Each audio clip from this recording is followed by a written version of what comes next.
話先啦。嚇你嗰陣時分手係為咩分手嘅咧？第三者啊，定係大家唔成熟啊，係咪應該掹咪走？不如講下先，去食宵夜食乜啦？嗱，佢唔講我講，我記得㗎。你記得你乜嘢啊？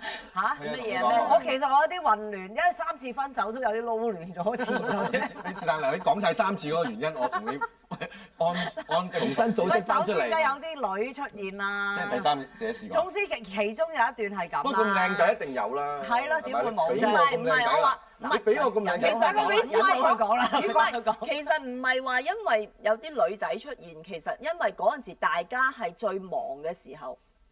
哦，即係忙嘅時候你就啱啱再加埋女仔上位，會唔會咧？唔係女仔嘅，純粹係忙啫。